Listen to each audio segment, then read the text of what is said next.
had always been immensely popular with voters. They liked his style, and forgave him misdemeanours that would cost other politicians their careers. Boris could say what he liked, and frequently did. Demented bureaucrats forcing us to underpower Notre's vacuum cleaners?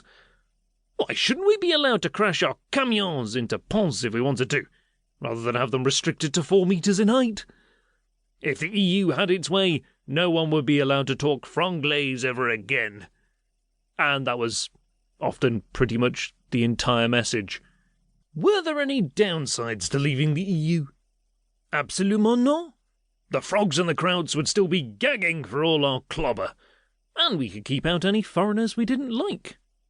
A no-brainer. A few people were confused by this. If it had all been that simple, why had he apparently agonised for so long over which way to jump? Was it possible he was just in it for himself?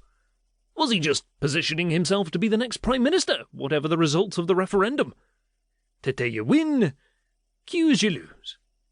That's an outrageous thing to suggest, said Bogo, crossing his fingers tightly behind his back. This isn't about me. If true, it would have been the first thing Bogo has come up against that wasn't. While Nigel Farage and UKIP made the referendum all about immigration, Boris and Michael Gove made it all about money. Lots of it.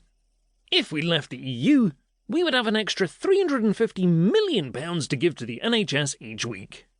Even if we didn't. The Treasury Select Committee, one of the few oases of objective facts throughout the referendum campaign, asked Vote Leave to remove the £350 million slogan from the side of its campaign bus, on the grounds that it was grossly untrue. Vote Leave smiled politely and said, "If it's all the same to you, we'll leave it up there, as we're not that bothered about how many lies we tell." Not that the Remain side were campaigning with any great conviction. Jeremy Corbyn had always been a Eurosceptic when he had been on the backbenches, and made a reluctant and underwhelming advocate for remaining in the EU. Now he was Labour leader. Several prominent Conservatives, including Theresa May, lest we forget, were notionally on the Remain side, but managed to avoid saying almost anything in 3 months, leaving Dave and Chancellor George Osborne to do all the heavy lifting.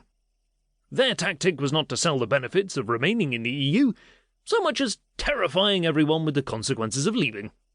"I'm not about Project Fear," Dave declared firmly. "I'm about Project Fact." The difference between Project Fear and Project Fact wasn't immediately obvious. A greater emphasis on frightening facts rather than factual fears. Of course, everything would still be okay if Britain did decide to leave the EU, but no one should be under any illusions that it would be a great leap in the dark. A world of continual night where the country would be left at the bottom of every global pile going. Trade deals? We might get something negotiated within a decade, but there were no guarantees. That kind of thing. Those kind of facts. With the Remain camp running a dismal, joyless campaign, and Vote Leave promising the earth, the polls began to narrow significantly. 2 weeks before polling day, the first poll came out predicting a Leave victory. The Remainers were visibly panicked, but even on the 23rd of June, the day of the referendum, no one on either side really thought anything but a narrow vote to stay in the EU was on the cards. The electorate had other ideas, whether because voters really did want to take back control, or because they just fancied sticking 2 fingers up to the establishment. The UK voted by 52% to 48% to leave the EU. And so, a tumultuous year began.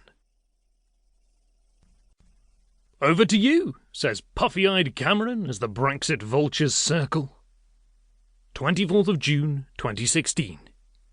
Shortly after 6 a.m, a van pulled up outside Downing Street.